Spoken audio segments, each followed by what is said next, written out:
Hello everyone, आज की class में हम स्टार्ट करेंगे गाउस थ्योरम। अब गाउस थ्योरम को स्टडी करने से पहले हम कुछ टर्म्स देखते हैं जो इसमें हम यूज करेंगे। तो फर्स्ट टर्म है एरिया वेक्टर। Area vector. अब एरिया वेक्टर क्या होता है? वैसे तो जो एरिया होता है वो एक स्केलर क्वांटिटी है। एरिया क्या है? एक स्केलर क्वांटिटी है। क्यों? क्योंकि एरिया क्या होता है? लेंथ इनटू ब्रेथ, और लेंथ भी क्या होती है? एक वेक्टर क्वांटिटी, और ब्रेथ भी क्या होती है? Vector quantity. और दो वेक्टर क्वांटिटीज की जो प्रोडक्ट होती है वो हमेशा क्या रहेगी? एक स्केलर क्वांटिटी होगी। तो एरिया क्या हो गया? एक स्केलर क्वांटिटी हो गई। बट फिर भी हम गाउस थ्योरम को स्टडी करते वक्त एरिया को एक वेक्टर की तरह ट्रीट करेंगे ताकि कैलकुलेशन को हम इजिली सॉल्व कर पाए। अब एरिया वेक्टर होता क्या है? फॉर एग्जाम्पल हम ये पेज कंसीडर कर लेते। ये हमारे पास एक पर्टिकुलर एरिया है। अब इस पेज को हम क्या बोलेंगे कि इसकी डायरेक्शन कहाँ है? इसकी कोई पर्टिकुलर डायरेक्शन नहीं है, क्योंकि यहाँ पर भी इसकी डायरेक्शन है, यहाँ पर भी डायरेक्शन है। यहाँ से जैसे मार्कर को मैंने इस तरफ रख दिया तो ये भी एरिया की डायरेक्शन हो गई, और यहाँ पे भी इसकी नीचे की तरफ भी डायरेक्शन है, यहाँ पर भी डायरेक्शन है। तो इसके बहुत सारी डायरेक्शंस हैं। फिर हम क्या करेंगे? इसको थोड़ा सा इजीली समझने के लिए हमने इसके ऊपर एक परपेंडिकुलर ड्रॉ कर दिया। परपेंडिकुलर का मतलब जैसे ये हमने पेज लिया, इसके ऊपर हमने एक 90 डिग्री का एंगल ड्रॉ कर दिया। ये इस प्लेन के ऊपर, इस एरिया के ऊपर एक परपेंडिकुलर हो गया। और हम अपनी कन्वेंशन के लिए, ताकि कैलकुलेशन को हम इजीली सोल्व कर पाए और कोई कंफ्यूजन ना हो, इसलिए हमने मान लिया कि इस एरिया से जो परपेंडिकुलर हमने बाहर की तरफ ड्रॉ किया है तो वही क्या होगा? हमारा एरिया वेक्टर। हो तो ये अंदर की तरफ भी सकता है कि जो परपेंडिकुलर अंदर की तरफ गया वो भी एरिया वेक्टर हो सकता है। बट बार बार डायरेक्शन को लेकर कंफ्यूजन ना हो, इसलिए हमने पहले ही बोल दिया कि जो परपेंडिकुलर बाहर की तरफ जाएगा उसी को हम क्या बोलेंगे? एरिया वेक्टर बोलेंगे। तो एरिया वेक्टर क्या हो गया? एक परपेंडिकुलर हो गया। Perpendicular which is outward normal। perpendicular which is outward बाहर की तरफ है और नॉर्मल है। और ये क्या स्पेसिफाई करता है? It specify the direction of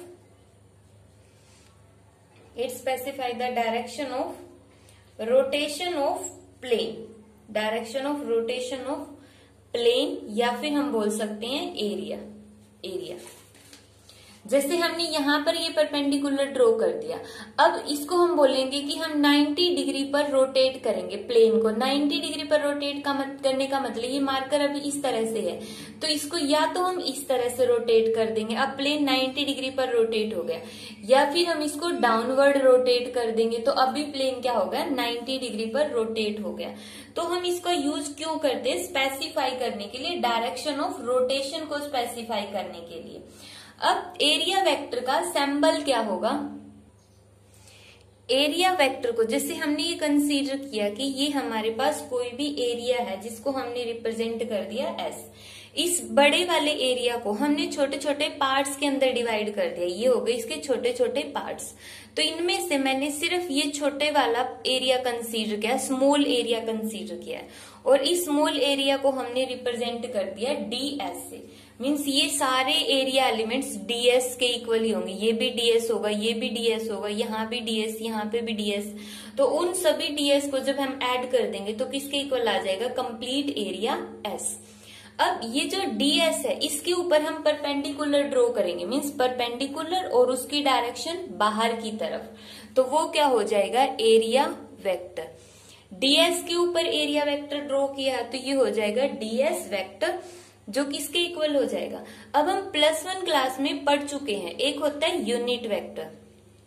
unit vector जैसे हम अगर यूनिट वेक्टर इसी टर्म का वेक्टर का ही लेते तो यहाँ पे क्या होता है? DS unit vector.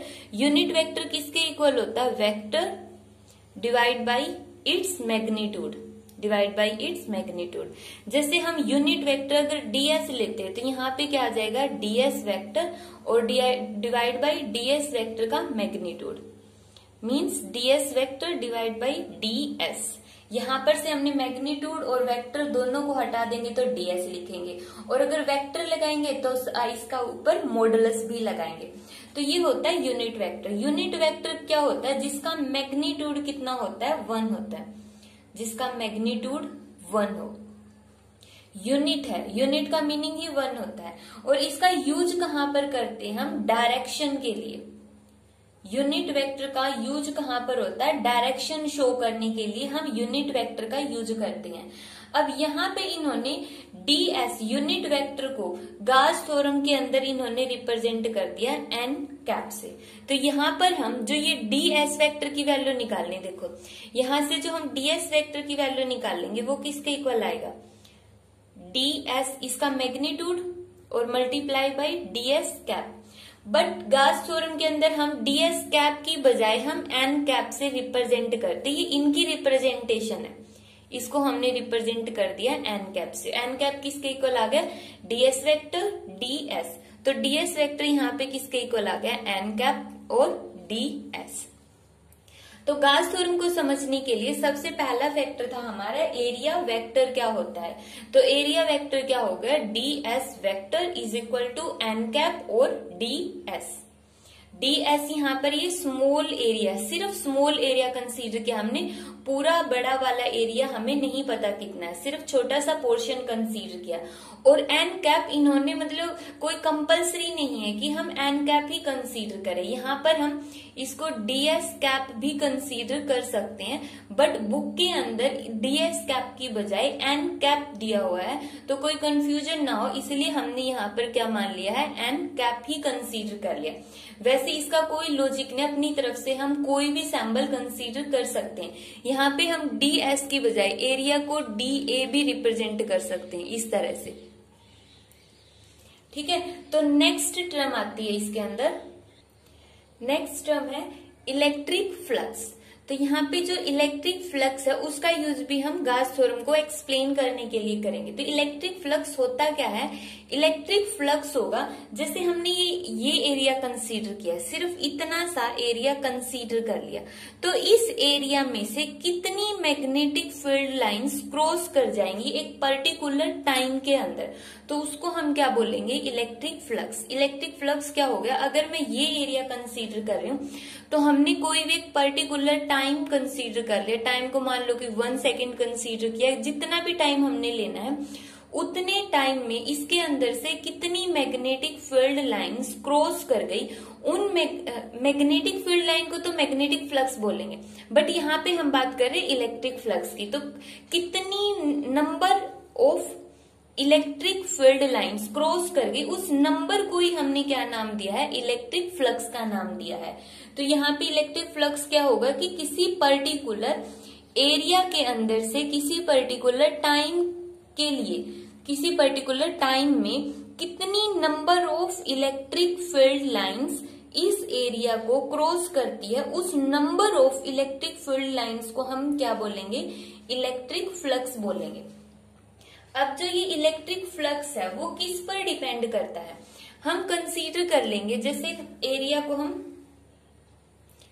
मान लेते हैं कि ये हमारे पास एरिया है, ठीक है, और यहाँ पे इलेक्ट्रिक फील्ड लाइन इस तरह से पास हो रही है। इसका मीनिंग है कि इस पेज को हमने ऐसे रखा हुआ, देखो बोर्ड पे जब हम बनाएंगे ये ऐसे ही बनेगा, एक्चुअल में ये जो पेज है या ये जो एरिया वो इस तरह से रखा हुआ, इस तरह से वर्टिकल पोजीशन में, और इलेक्ट्रिक फील्ड लाइंस ऐसे इसके अंदर से क्रॉस कर गई, परपेंडिकुलरली इसमें से क्रॉस कर गई। तो यहाँ पर इलेक्ट्रिक फील्ड की डायरेक्शन हो गई ये वाली। अब पूरा एरिया अगर हम मान लेते हैं इसमें पूरा एरिया S है, तो हम मान लेंगे कि हम इस पर्टिकुलर एरिया में से इसका फ्लक्स निकालना चाहते हैं, सिर्फ छोटे से एरिया का, और ये छोटा सा एरिया कितना है? ds है, ds है। तो सबसे पहले तो हम क्या करेंगे? इस एरिया पर एक परपेंडिकुलर आउटवर्ड डायरेक्शन में शो करेंगे, और ये जो परपेंडिकुलर होगा इसको हमने रिप्रेजेंट कर दिया, या तो एन कैप से रिप्रेजेंट कर दो, या फिर इस एरिया वेक्टर को हम किससे रिप्रेजेंट करेंगे, ds वेक्टर से रिप्रेजेंट करेंगे। तो दोनों ही नोटेशन याद रखनी, या तो हम इस एरिया वेक्टर को जिसका एरिया हमने कितना माना है ds, उसको रिप्रेजेंट करेंगे इसके एरिया वेक्टर को एन कैप से या फिर ds वेक्टर से। अब यहाँ पर जो एरिया है वो स्मॉल है, तो इसका जो फ्लक्स होगा वो भी क्या होगा, स्मॉल होगा। अगर लार्ज एरिया है तो फ्लक्स भी लार्ज होगा, और अगर स्मॉल एरिया है तो फ्लक्स भी क्या होगा, स्मॉल होगा। तो यहाँ पे हम फ्लक्स को रिप्रेजेंट करते हैं फाई से, और स्मॉल फ्लक्स है, स्मॉल को हम रिप्रेजेंट करेंगे डेल्टा से, मीन स्मॉल है। तो ये जो फ्लक्स होगा डायरेक्टली प्रोपोर्शनल होगा इलेक्ट्रिक फील्ड के। जितनी ज्यादा इलेक्ट्रिक फील्ड लाइंस इसके अंदर से क्रॉस कर गई तो इसका मतलब उतना ही ज्यादा इसका क्या होगा, फ्लक्स होगा। और इसी तरह जो फ्लक्स है वो डायरेक्टली प्रोपोर्शनल होगा इसके एरिया वेक्टर के। इसका जितना एरिया वेक्टर होगा ds, अब यहाँ पर हमने डेल्टा कंसीडर किया तो इसको भी डेल्टा मान लो। अगर हम यहाँ पे d मानेंगे तो यहाँ पे भी d मान लेना। तो ये हो गया ds वेक्टर। दोनों फैक्टर को कंबाइन करेंगे तो change in flux directly proportional आ गया E vector dot ds vector. अब ये हमने डॉट क्यों लगाया है, क्योंकि अगर हम यहाँ से प्रोपोर्शनलिटी का सिंबल हटाएंगे और मान लेंगे कांस्टेंट की वैल्यू 1 है तो क्या आएगा EDS डॉट, और डॉट को हटाने के बाद क्या आएगा EDS कोस ऑफ थीटा। अब जब भी हम डॉट को हटाएंगे तो इनका वेक्टर साथ में हटेगा, अगर वेक्टर नहीं हटाओगे तो मोड लगा देना साथ में। अब ये थीटा कहाँ से आ गया, क्वेश्चन ये राइज होता है। और थीटा को हमने लिया ही क्यों है, देखो यहाँ पर हमने इलेक्ट्रिक फील्ड की डायरेक्शन इस तरह से कंसीडर की हुई है कि इलेक्ट्रिक फील्ड लाइंस ऐसे पास हो रही है, ठीक है। अब यहाँ पर जो इसका एरिया वेक्टर है उसकी डायरेक्शन ये है, और इलेक्ट्रिक फील्ड भी इसी डायरेक्शन में। तो इस केस में तो इलेक्ट्रिक फील्ड और एरिया वेक्टर क्या है, पैरेलल है। इलेक्ट्रिक फील्ड और एरिया वेक्टर दोनों आपस में क्या है, पैरेलल में है। बट अगर मैं इलेक्ट्रिक फील्ड को तो इसी डायरेक्शन में रखती हूँ सेम, और इस एरिया को जो ये नीचे वाला एरिया है इसको हम रोटेट कर देते किसी पर्टिकुलर एंगल पर, जैसे ये कर दिया। ये हमने जो पहले वर्टिकल पोजीशन में था अब हमने इसको इस तरह से रोटेट कर दिया। इलेक्ट्रिक फील्ड लाइन तो अभी भी इसी पोजीशन में, बट अब इसका एरिया वेक्टर जो पहले ऐसे बना हुआ था जो इलेक्ट्रिक फील्ड के पैरेलल में था, अगर हम प्लेन को रोटेट कर रहे हैं तो इसका जो एरिया वेक्टर है वो भी क्या हो जाएगा, रोटेट हो जाएगा। और अगर ये प्लेन रोटेट हो रहा तो इसके अंदर जो इलेक्ट्रिक फील्ड लाइंस क्रॉस होगी वो नंबर भी चेंज हो जाएगा। कितना चेंज होगा वो डिपेंड करेगा थीटा पर। तो यहाँ पे ये थीटा किस किस के बीच में है, इलेक्ट्रिक फील्ड और एरिया वेक्टर के बीच में है। तो ये होगा यहाँ पर फ्लक्स की वैल्यू। तो यहाँ पे फ्लक्स का फॉर्मूला क्या बनता है, D phi is equal to E dot D S. अब ये तो किसके अंदर है, ये तो हमने छोटे से इस एरिया में कंसीडर किया। अगर हम टोटल जितना एरिया हमने दिया है उसमें करेंगे तो इसका क्या कर देंगे, इंटीग्रेशन करेंगे। तो यहाँ पे तो क्या आ जाएगा, डिफरेंशिएशन से integration cancel, phi is equal to closed surface पर इंटीग्रेशन होगा E vector dot D S. Closed surface का मतलब क्या है, ये एरिया जिसकी बाउंड्री हो गई, क्लोज्ड होना चाहिए ये। तो इस क्लोज्ड सरफेस को रिप्रेजेंट करने के लिए हमने यहाँ पे एक सर्कल लगा दिया है। अब ये था फ्लक्स। फ्लक्स यहाँ पे क्या है, एक स्केलर क्वांटिटी है। स्केलर क्यों होगा, क्योंकि इलेक्ट्रिक फील्ड भी वेक्टर है और एरिया भी क्या है, एक वेक्टर क्वांटिटी है। और दो वेक्टर क्वांटिटीज की प्रोडक्ट हमेशा क्या होती है, एक स्केलर क्वांटिटी होती है। और यहां से अगर हम इसकी यूनिट निकालने लग जाए तो यूनिट क्या आएगी, इलेक्ट्रिक फील्ड की यूनिट क्या होती है, न्यूटन पर कूलम, और इसकी यूनिट क्या होगी, एरिया की मीटर स्क्वायर। तो ये आ गई फ्लक्स की यूनिट। इसी तरह हम इसका डायमेंशनल फॉर्मूला भी कैलकुलेट कर सकते हैं। तो इलेक्ट्रिक फ्लक्स क्या होगा, किसी एरिया के अंदर से कितनी इलेक्ट्रिक फील्ड लाइंस क्रॉस करती हैं उस नंबर को हम क्या बोलते हैं, इलेक्ट्रिक फ्लक्स बोलते हैं। अब हम देखते हैं गाउस थ्योरम है क्या। नेक्स्ट है, अब देखते हैं गास थ्योरम होती क्या है। गास थ्योरम क्या होगी कि total electric flux over a closed surface. हमने जो क्लोज्ड सरफेस लिया उसका जो टोटल इलेक्ट्रिक फ्लक्स है वैक्यूम के अंदर कितना होता है, फ्लक्स को हमने मान लिया फाई टोटल है, तो यहाँ पे हम डेल्टा नहीं लगाएंगे, सिंपल फाई लिखेंगे। इलेक्ट्रिक फ्लक्स है तो ई लगा देंगे। एक होता है इलेक्ट्रिक फ्लक्स और एक होता है मैग्नेटिक फ्लक्स। अगर इलेक्ट्रिक फील्ड लाइंस क्रॉस करेगी तो electric flux, magnetic field lines cross करेगी तो क्या होगा, मैग्नेटिक फ्लक्स होगा। तो यहाँ पर हम बात कर रहे हैं इलेक्ट्रिक फ्लक्स की, वो किसके इक्वल होगा, 1/ε0 times the total charge contained inside S. अगर हम ये एक ऐसे सरफेस कंसीडर कर रहे हैं और यहाँ पर अगर हम मान लेते हैं कि यहाँ पर टोटल चार्ज कितना है, टोटल चार्ज इस पूरे एरिया में टोटल चार्ज क्यू क्लोज्ड है, तो इसमें फ्लक्स कितना होगा, 1/ε0 टाइम्स द क्यू। और अगर यहाँ पे वैक्यूम नहीं है, यहाँ पर तो इन्होंने क्या बोल दिया, वैक्यूम है। अगर वैक्यूम नहीं है, कोई मीडियम है जिसकी डाई इलेक्ट्रिक कांस्टेंट जिसका कितना है, के है, तो यहाँ पर हम क्या लिखेंगे, Q/K/ε0, तो फ्लक्स ये हो जाएगा। अगर वैक्यूम है तो इलेक्ट्रिक फ्लक्स का फॉर्मूला ये होगा, और अगर कोई मीडियम है तो मल्टीप्लाई में कर दो K। अब हमें इसको प्रूव करके दिखाना है। यहां से सबसे पहले हम इसको थोड़ा सा और समझ लेते हैं कि जो फ्लक्स है लास्ट टॉपिक में हमने पढ़ा था किसके इक्वल होता है, E vector dot ds vector, जो किसके इक्वल होता है, Q/ε0 के इक्वल होता है। तो ये कंप्लीट स्टेटमेंट बनती है गास थ्योरम की। अब हमें इसको प्रूफ करके दिखाना है, इसका प्रूफ चाहिए कि ये आई कहां से है, कैसे इसका ये डेरिवेशन आया है, ये इसकी डेफिनेशन है और ये इसका फॉर्मूला। अब हम इसका प्रूफ देखते हैं। प्रूफ देखने से पहले यहाँ पे इसका इम्पोर्टेंट पॉइंट है कि जो गास थ्योरम होती है वो सिर्फ स्फेरिकली सिमेट्रिक सरफेस के ऊपर ही एप्लीकेबल होती है। ऐसा क्यों होता है, अब इसके आंसर के लिए हमें इसका डेरिवेशन करना पड़ेगा। तो इसके डेरिवेशन में ही इसका आंसर है कि ये जो थ्योरम है वो स्फेरिकली सिमेट्रिक सरफेस के लिए ही वैलिड क्यों है। तो यहाँ पर हमने कंसीडर किया कि ये एक स्फेरिकली सिमेट्रिक सरफेस है। देखो हम बोर्ड पर एक सर्कल दिखा सकते, एक्चुअल में ये एक स्फीयर है। जैसे फुटबॉल होती है, फुटबॉल क्या है, एक स्फीयर है, वो डाउनवर्ड डायरेक्शन में भी है और अपवर्ड डायरेक्शन में भी है, मतलब वो 3D में है।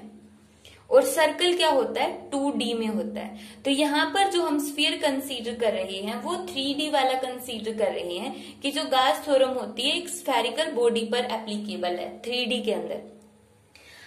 अब यहाँ पर हमने कंसीडर किया ये एक सरफेस है जिसका टोटल एरिया कितना है, ये एस एरिया ये इनक्लोज करती है। इसका हमने ये छोटा सा पोर्शन कंसीडर कर लिया क्योंकि हमने पढ़ा था ना कि इलेक्ट्रिक फ्लक्स में अगर पूरा एरिया ये है तो हम इसको एक्सप्लेन करने के लिए छोटा सा एरिया मान लेते हैं, क्योंकि उस छोटे से एरिया को ऑब्जर्व करना आसान पड़ता है। तो इसीलिए हम छोटे एरिया से स्टार्ट करते हैं और बाद में उसका इंटीग्रेशन कर देते हैं। तो यहाँ पर हमने जो एरिया कंसीडर किया मान लिया उसका मैग्नीट्यूड है ds। जो ये हमने स्फेरिकली सिमेट्रिक सरफेस लिया है, मान लिया ये उसका सेंटर है और इसके सेंटर पर प्लस क्यू चार्ज है, स्मॉल क्यू चार्ज इसके ऊपर रखा हुआ है। अब इसकी वजह से जो इलेक्ट्रिक फील्ड होगी वो क्या होगी, बाहर की तरफ होगी, हर एक डायरेक्शन में होगी। जैसे प्लस क्यू यहाँ पर है तो इस तरह से हर एक डायरेक्शन में अंदर की तरफ भी जाएगी और बाहर की तरफ भी जाएगी। हर एक डायरेक्शन में इलेक्ट्रिक फील्ड की वैल्यू क्या होगी, बाहर की तरफ होगी।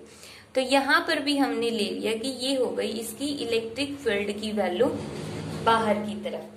ये हमारा स्मॉल एरिया है, तो हमें क्या निकालना पड़ेगा, इसका area vector. Area vector means इसके ऊपर परपेंडिकुलर ड्रॉ कर देंगे और वो परपेंडिकुलर कहाँ पर होगा, बाहर की तरफ। इसको हमने मान लिया एन कैप। ds है तो इसको हम ds कैप भी मान सकते हैं, बट बुक में एन कैप दिया इसलिए हमने सिर्फ बुक से मैच करने के लिए एन कैप लिया। कोई कंपलसरी नहीं कि तुम इसको एन कैप मान के चलो। तो ये हो गया एन कैप।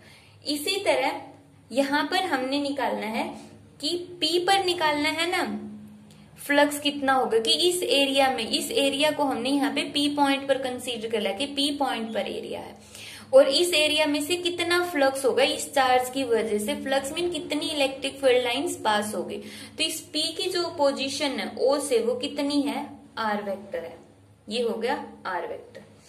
तो ये डायरेक्शन क्या हो गई, आर कैप होगी। आर कैप या एन कैप वो डायरेक्शन शो करते, सिर्फ डायरेक्शन शो करेंगे कि जो डायरेक्शन है इसकी बाहर की तरफ है, आउटवर्ड। अब हमें यहाँ पर क्या करना, देखो जहां पर भी हमें इलेक्ट्रिक फील्ड निकालनी हो या कुछ भी निकालना हो वहां पर इन टेस्ट चार्ज कंसीडर करते हैं, और टेस्ट चार्ज का मैग्नीट्यूड कितना लेते हैं, 1 लेते हैं, यूनिट मैग्नीट्यूड का टेस्ट चार्ज लिया। जब हम यहाँ पर पॉजिटिव टेस्ट चार्ज कंसीडर करेंगे तो ये पॉजिटिव उस पॉजिटिव को रिपेल करेगा तो कितना रिपल्सिव फोर्स होगा उसकी वैल्यू, और अगर हमारे पास रिपल्सिव फोर्स है तो हम रिपल्सिव इलेक्ट्रिक फील्ड भी निकाल सकते हैं। तो यहां पर हम लिखेंगे according to Coulomb's law, electric field intensity at any point P, electric field intensity at any point P on the surface of sphere, इस स्फीयर के पॉइंट P के ऊपर, ये जो पॉइंट है इसको हमने माना है P पॉइंट, तो P पॉइंट पर कूलम्स लॉ का यूज करते हुए हम इलेक्ट्रिक फील्ड इंटेंसिटी निकालेंगे। तो क्या फॉर्मूला होगा इलेक्ट्रिक फील्ड इंटेंसिटी का, Q by 4 pi epsilon naught R square, क्योंकि P पॉइंट की सेंटर से कितनी डिस्टेंस है, R है, और डायरेक्शन को हमने रिप्रेजेंट किया है R कैप से, तो यहाँ पे आ जाएगा R कैप। अब यहाँ पे ये R कैप सिर्फ डायरेक्शन शो करने के लिए। अब हमें बताया कि जो गाउस थ्योरम को प्रूफ करते तो वहां पे क्या आता है, EDS वेक्टर आता है, E की तो वैल्यू हमने निकाल ली। अब हमें चाहिए एरिया वेक्टर की, ये एरिया है, और एरिया वेक्टर क्या होगा, ds वेक्टर, क्योंकि हमने एरिया का मैग्नीट्यूड कितना लिया है, ds लिया है, तो एरिया वेक्टर क्या होगा, ds वेक्टर होगा। और n कैप क्या है, इस एरिया वेक्टर की डायरेक्शन को शो करता है n कैप। तो यहाँ पे ds वेक्टर की वैल्यू कितनी होगी, ds वेक्टर होगा n कैप और मैग्नीट्यूड। ये कहाँ से आया, प्रीवियस टॉपिक में हम पढ़ चुके, अभी थोड़ी देर पहले जो हमने पढ़ा था। तो ये हो गया ds। अब हमें चाहिए इन दोनों की डॉट प्रोडक्ट, तो इक्वेशन 1 और 2 की डॉट प्रोडक्ट कर देंगे, dot product of equation 1 and 2। तो क्या आएगी, E डॉट ds वेक्टर, यहां से कितना आ गया, E की value Q by 4 pi epsilon naught R square, और यहाँ पे कितना आ गया, R cap, dot ds vector, तो यहाँ पे आया n कैप ds। अब ये क्या हो गया, R डॉट n, इसको सोल्व कर लेते हैं, डॉट प्रोडक्ट है ना दोनों की, तो इसको हम क्या लिखेंगे, R कैप का मैग्नीट्यूड, n कैप का मैग्नीट्यूड, और डॉट प्रोडक्ट खोल लेंगे तो कोस थीटा। R कैप का मैग्नीट्यूड ये क्या होता है, यूनिट वेक्टर, तो इसकी जगह 1 आएगा, n कैप भी क्या है, यूनिट वेक्टर, तो इसकी जगह भी 1 आएगा, तो 1 की मल्टीप्लाई 1 के साथ कितनी आ गई, 1। अब रह गया कोस थीटा, थीटा इन दोनों के बीच का एंगल, आर कैप भी बाहर की तरफ है और एन कैप भी बाहर की तरफ है, दोनों पैरेलल है, तो थीटा कितना आ गया, 0 डिग्री, और कोस 0 कितना होता है, 1। तो R cap dot N cap, इसकी जगह हम 1 पुट कर सकते हैं, तो यहाँ पे हम 1 पुट करेंगे, तो यहाँ पे आएगा Q ds divide by 4 pi epsilon naught R square. अब गाउस थ्योरम के अंदर हमें क्या चाहिए था, इसका इंटीग्रेशन करते थे, तो इसका इंटीग्रेशन करेंगे, इंटीग्रेटिंग बोथ साइड लिख लेना यहाँ पे।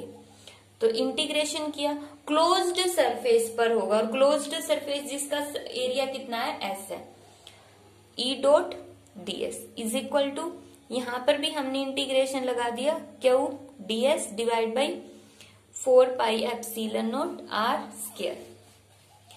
अब यहाँ पर जो चीज कांस्टेंट है बाहर निकालो, चार्ज जितना है उतना ही रहेगा, तो बाहर निकाल लिया हमने, क्यों 4 पाई एप्सिलॉन नॉट भी बाहर और आर स्क्वायर भी बाहर, अंदर क्या बच गया, सिर्फ डी एस बच गया। ds का मतलब तो क्या है, सिर्फ हमने छोटा सा पोर्शन कंसीडर किया है, और ds का इंटीग्रेशन क्या होगा, मतलब ये जो हमने स्फीयर कंसीडर किया है इसका टोटल एरिया। अब इसका टोटल एरिया किसके इक्वल आएगा, सबसे पहले हम लिख लेते हैं E dot ds is equal to Q by 4 pi epsilon naught R square. Total surface area of a sphere कितना होता है, 4 पाई आर स्क्वायर। यहाँ पे आर हमने स्मॉल लिया तो स्मॉल आर का स्क्वायर, जो कैंसिल हो रहा है कैंसिल करो, 4 पाई से 4 पाई कैंसिल और आर स्क्वायर से आर स्क्वायर कैंसिल। तो यहाँ पे आ गया E dot ds is equal to Q by epsilon naught, और यही क्या थी हमारे पास, गास थ्योरम थी। तो ये था गास थ्योरम का प्रूफ। यहाँ पर तो हमने एक चार्ज कंसीडर किया स्मॉल क्यू। अगर यहाँ पे बहुत सारे चार्जेस हैं, तो अगर मान लिया बहुत सारे चार्जेस है, तो एक की वजह से फ्लक्स आएगा फाई E1, दूसरे की वजह से फाई E2, तीसरे चार्ज की वजह से phi E3 plus so on, जितने भी चार्जेस है, और टोटल फ्लक्स किसके इक्वल आ जाएगा, उन सभी का एडिशन। अब अगर फाई E1 निकाल लेंगे तो यहाँ पे चार्ज भी क्या आएगा, E1 आएगा।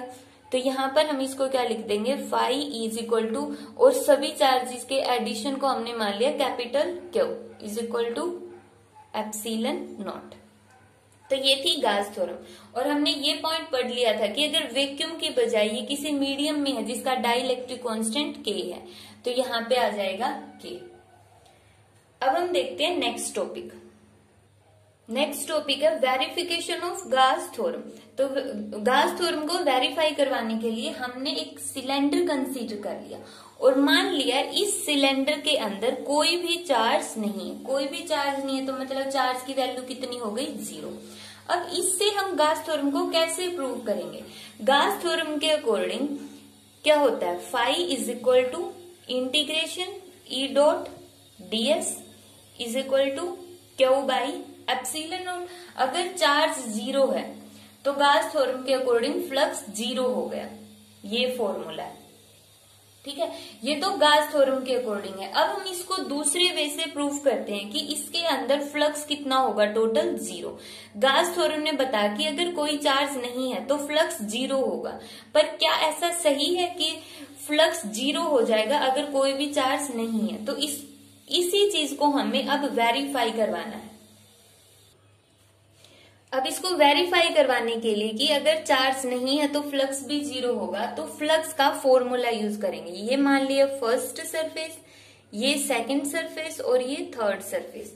फर्स्ट सरफेस का मतलब यहाँ पर हमने एक सिलेंडर कंसीडर किया है इस तरह से, और इस सिलेंडर के अंदर कोई भी चार्ज नहीं है, तो इसके 3 एरिया कंसीडर कर लिए। एक ये वाला एरिया हो गया, एक ये वाला एरिया हो गया, और एक इसके ये बाहर वाला एरिया हो गया। तो 3 एरिया हमने कंसीडर किए हैं।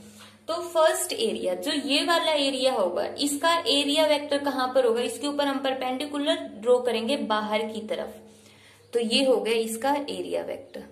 इसी तरह इसका एरिया वेक्टर होगा इसके ऊपर परपेंडिकुलर, और इसका एरिया वेक्टर होगा इसके ऊपर परपेंडिकुलर। तो तीनों के हमने एरिया वेक्टर ड्रॉ कर दिए। सबसे पहले हम फर्स्ट एरिया के अंदर इलेक्ट्रिक फ्लक्स देखते हैं। इलेक्ट्रिक फ्लक्स का फॉर्मूला क्या होगा, E डॉट ds, ठीक है। अब यहां पे हमने E ds cos of n की डायरेक्शन भी यही है और इलेक्ट्रिक फील्ड की डायरेक्शन भी यही है, तो थीटा कितना आ जाएगा, 0 डिग्री। तो यहां पे आ गया E ds। इसी तरह से हम थर्ड के लिए निकालेंगे। थर्ड के लिए भी फ्लक्स का फॉर्मूला क्या आएगा, E डॉट ds, वही डॉट प्रोडक्ट खोलेंगे तो यहाँ पे क्या आएगा, E ds कोस ऑफ, अब यहाँ पर देखो एन कैप की डायरेक्शन इस तरफ है, मींस एरिया वेक्टर इस तरफ और इलेक्ट्रिक फील्ड की डायरेक्शन इस तरफ है, तो दोनों के बीच में एंगल कितना हो गया, 180 डिग्री। तो यहाँ पे किसके इक्वल आ गया, माइनस E ds। इसी तरह सेकंड वाले पोर्शन में फ्लक्स कितना आएगा, E डॉट ds इसके एरिया को मान लिया हमने कितना है, DS1 है, क्योंकि जो ये वाला एरिया और ये वाला एरिया है ये तो इक्वल होंगे अगर हमने सिलेंडर लिया, तो कोई प्रॉब्लम नहीं अगर दोनों को DS माना। बट जो ये वाला इसका ये वाला सरफेस एरिया होगा जिसकी सरकमफ्रेंस वाला वो डिफरेंट होगा, तो इसलिए हमने DS1 मान लिया। तो यहाँ पे होगा DS1 कोस ऑफ थीटा। यहाँ पे एंगल कितना होगा, देखो इलेक्ट्रिक फील्ड की डायरेक्शन इस तरफ है, यहां से लेफ्ट से कहां पर गई इलेक्ट्रिक फील्ड, राइट की तरफ, और नॉर्मल कहां पर है, सेकंड एरिया के अंदर नॉर्मल है इस तरह से, तो एंगल कितना हो गया 90 degree. EDS1 cos of 90 degree, cos 90 degree 0, तो सेकंड फ्लक्स किसके इक्वल आ गया, 0 के इक्वल। अब सिलेंडर के अंदर टोटल फ्लक्स किसका फॉर्मूला क्या होगा, फर्स्ट एरिया के अंदर फ्लक्स, सेकंड एरिया के अंदर फ्लक्स और थर्ड एरिया के अंदर फ्लक्स। फर्स्ट एरिया में फ्लक्स है EDS, सेकंड एरिया में है -EDS, थर्ड में था ये -EDS और सेकंड में है 0, और ये दोनों पॉजिटिव नेगेटिव तो कैंसिल, तो टोटल फ्लक्स कितना आ गया 0। और गाउस थ्योरम क्या थी, phi is equal to Q by epsilon naught. Gauss theorem ने भी यही बताया था कि एक एरिया के अंदर किसी भी क्लोज्ड सरफेस के अंदर जो फ्लक्स होता है वो 1 बाई एप्सिलॉन नॉट टाइम्स होता है total charge enclosed by that surface, कि उस सरफेस ने कितना चार्ज इनक्लोज किया है उसका 1 बाई एप्सिलॉन नॉट, तो 1 बाई एप्सिलॉन नॉट टाइम्स इसके अंदर चार्ज कितना था 0। तो गाउस थ्योरम ने भी यही बोला था फ्लक्स 0 होगा। और सिंपल अगर हम फ्लक्स का फॉर्मूला यूज करते उसके अकॉर्डिंग भी फ्लक्स क्या आ गया 0। तो इसका मतलब जो गाउस थ्योरम है वो 100% एग्जैक्ट है, एग्जैक्ट है। तो ये है गाउस थ्योरम की वेरिफिकेशन। अब नेक्स्ट आता है कि क्या हम गाउस थ्योरम का यूज करके कूलम्ब्स लॉ को डिराइव कर सकते हैं। तो कूलम्ब्स लॉ का डेरिवेशन करना है हमें गाउस थ्योरम का यूज करके। नेक्स्ट टॉपिक है deduction of Coulomb's law according to Gauss theorem. तो कूलम्ब्स लॉ का हमें डिडक्शन करना मीन्स कूलम्ब लॉ को डिराइव करना है गाउस थ्योरम के अकॉर्डिंग। तो according to Gauss theorem, Gauss theorem के अकॉर्डिंग क्या होता है, क्या फॉर्मूला होगा गाउस थ्योरम का, integration over closed surface E dot ds is equal to Q by epsilon not. ये जो फिगर है वो गाउस थ्योरम वाला एज इट इज ही है। तो integration over S E ds dot product खोलेंगे तो कोस of theta Q by epsilon not. Theta की वैल्यू कितनी होगी 0, क्योंकि E की और ds की डायरेक्शन दोनों की ही डायरेक्शन कहां पर है, बाहर की तरफ है। तो यहाँ पे आ जाएगा EDS cos of 0 degree integration over closed surface S is equal to Q by epsilon naught. तो यहां से E बाहर, कोस 0 1, अंदर क्या बच गया सिर्फ ds is equal to Q by epsilon naught. E ds का इंटीग्रेशन मीन्स जो ds तो हमने छोटा सा पोर्शन कंसीडर किया है और उसका इंटीग्रेशन मतलब पूरा का पूरा स्फीयर, और स्फीयर का एरिया कितना होगा 4 पाई r²। अगर इसको हम r मान लेते इसकी रेडियस को, तो Q बाई एप्सिलॉन नॉट। तो यहां से E इज इक्वल टू आ गया Q, 4 पाई r² को नीचे ले जाएंगे तो 4 पाई एप्सिलॉन नॉट r²। ये आ गया इलेक्ट्रिक फील्ड। बट हमें निकालना है कूलम्ब्स लॉ। कूलम्ब्स लॉ के अकॉर्डिंग तो हम फोर्स डिफाइन करते हैं F। हमें पता है E किसके इक्वल होता है, F divide by test charge Q naught. तो यहां से F किसके इक्वल आ जाएगा Q नॉट E। तो Q नॉट E की वैल्यू यहां से पुट कर दो Q 4 pi epsilon not r², और यही क्या है हमारे पास कूलम्ब्स लॉ है। तो यहाँ पर हमने गाउस थ्योरम से स्टार्ट किया और कूलम्ब्स लॉ को डिराइव कर दिया है। तो इस तरह से हम कूलम्ब्स लॉ को डिराइव कर सकते हैं with the help of Gauss theorem. अब इसका हम एक न्यूमेरिकल देखते हैं, the electric field in a given region. Electric field की वैल्यू दी हुई। अब यहाँ पे जो इलेक्ट्रिक फील्ड की वैल्यू दी है वो है 3/5 E naught I। I means इसका एक इलेक्ट्रिक फील्ड की जो एक कॉम्पोनेंट है वो x डायरेक्शन में है, और 4/5 E नॉट J, और दूसरा कंपोनेंट इलेक्ट्रिक फील्ड का y डायरेक्शन में है। ई नोट की वैल्यू दे दी है, ठीक है, और एरिया इतना दिया 0.2 मीटर स्क्वायर। बट दिया क्या है कि ये जो एरिया है वो पैरेलल है वाई जेड प्लेन के। वाई जेड प्लेन के पैरेलल का मतलब क्या है, जैसे हम ये वाला एरिया कंसीडर कर लेते कि ये हमारे पास एक एरिया है, ये हो गया एरिया। अब ये एरिया हो गया पैरेलल, अगर ऐसे रखेंगे तो ये परपेंडिकुलर, प्लेन का मतलब है इस तरह से वाई जेड एक प्लेन कंसीडर कर लो।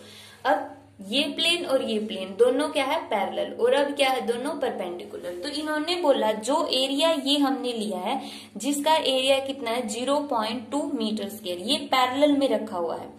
पैरेलल में रखा तो इसका एरिया वेक्टर क्या होगा, परपेंडिकुलर बाहर की तरफ इस तरह से होगा, बाहर की तरफ, और बाहर की तरफ है और ये डायरेक्शन क्या ऊपर की तरफ, तो एक्स एक्सिस है, वाई एक्सिस ये, जेड एक्सिस ये, और एक्स एक्सिस मतलब ऊपर की तरफ है।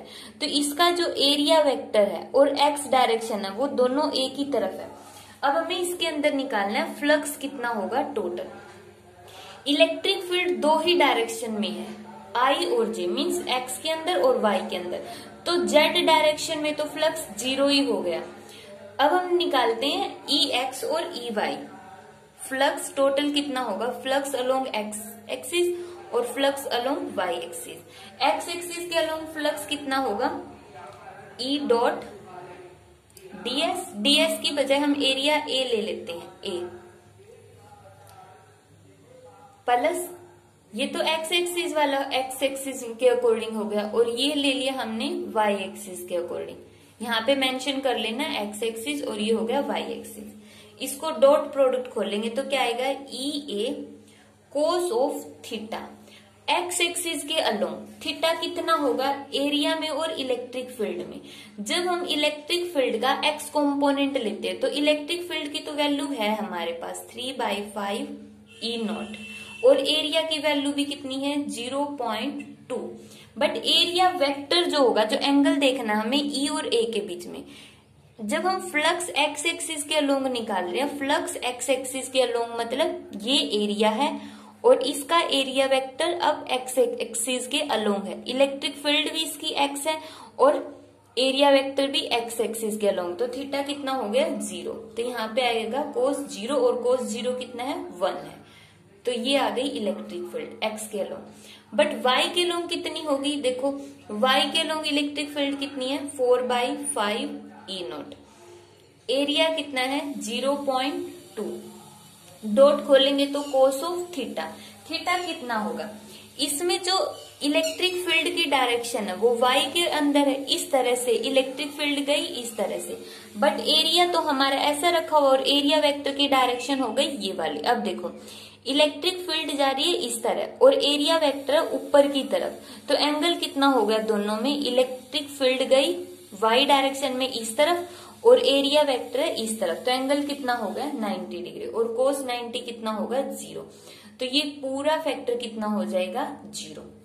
और जेड एक्सिस के अलोंग फ्लक्स पहले ही 0 था, क्योंकि जेड एक्सिस में तो कोई इलेक्ट्रिक फील्ड ही नहीं है, तो ई की वैल्यू ही 0 हो गई। तो यहाँ पे फ्लक्स का फॉर्मूला आ गया, फ्लक्स आ गया 3/5 E naught multiply by 0.2। 3/5 E naught की वैल्यू यहां से उठा के रख दो 2 10⁻³ और मल्टीप्लाई बाई 0.2।